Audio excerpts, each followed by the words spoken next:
How you doing, folks? Well, I've gotten a few pictures back from the body shop where the Beetle currently resides, and to say that I'm a little bit concerned about the condition of it would be an understatement. And I'm going to show you a few of those pictures in the video that was sent to me by the guy doing the body work. Unfortunately, I can't go up and see it at the moment because the COVID-19 restrictions prevent me from doing so. But the guy actually doing the body work is a solo operator, so he's grand. He's there on his own, and it's all good anyway. But yeah, there's a lot of rot in the inner kind of wheel arches and that. But before I get into that, I want to show you kind of a few pictures of the way the car was 9 years ago when it was originally restored and what it looked like when I bought it. And hopefully it'll kind of give you an indication as to why I am actually going down the route of restoring this car again, because I've had the car a long time. I've had this car longer than I've had any other car. So yeah, have a look through these pictures and see what you think. So here you can see the car was originally silver. It had a set of Compomotive alloys on it, 17-inch wheels, and superficially looked the part. But the problem was the fact that there was an awful lot of hidden rust in it, and the car drove terribly.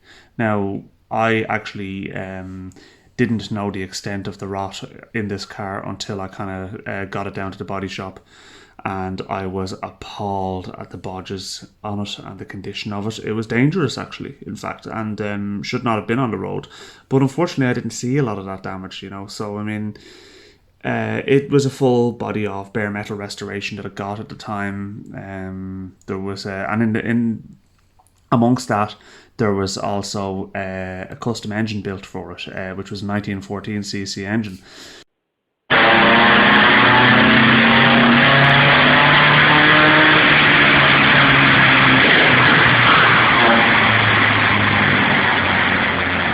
So, yeah, that was also a bit of fun. But yeah, I used that car as a daily driver for quite some time. I think about 4 or 5 years, and then I kind of the amount I used it sort of started to diminish a little bit, and then I ended up with it in storage for a while. And unfortunately, I was involved in a rear end collision with it as well too, where the car wasn't as badly damaged as I was. Let's just say a lot of my injuries were done when I got out of the car, but I'm not going to get into all that, to be honest with you.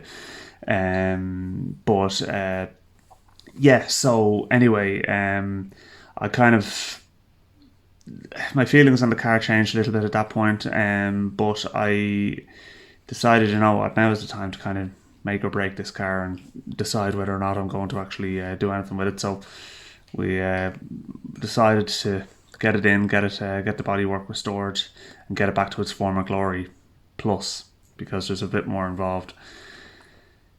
So now I'm going to show you a couple of videos of the bodywork as it stands now.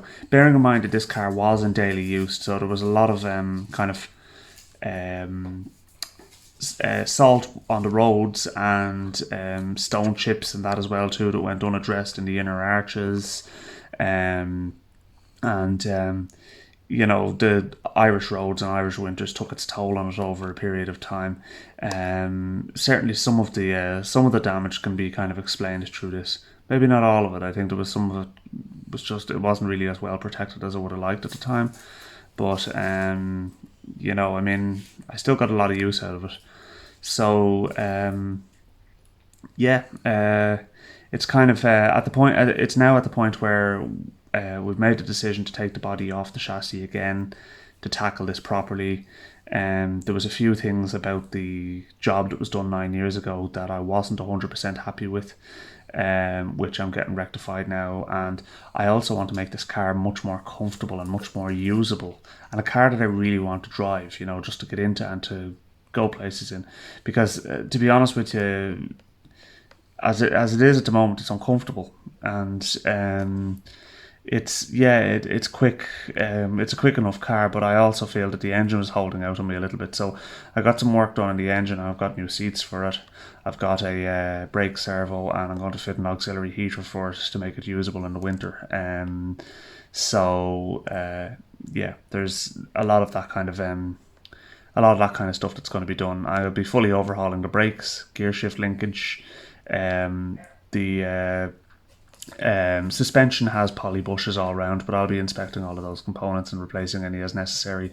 And as I said, the engine has gotten a rework as well too. So it's had a new camshaft fitted to it. It's been ported and it's been match ported. Heads ported out. Ratio rockers put into it. Chromoly push rods. There's going to be larger J tubes installed. Velocity stacks, quite a bit actually, and larger venturi and carburetors. So there's been quite a bit done on the engine. So I expect it to be able to breathe at higher RPM. We'll keep you updated on the progress, and hopefully I'll be able to get up and show you some of the kind of progress with this project personally as time goes on, and I'll be doing some of the work on it myself as well. Most of the mechanical work, I don't do body work, but I can do the mechanical stuff. And I'll chat to you soon. Thanks for watching.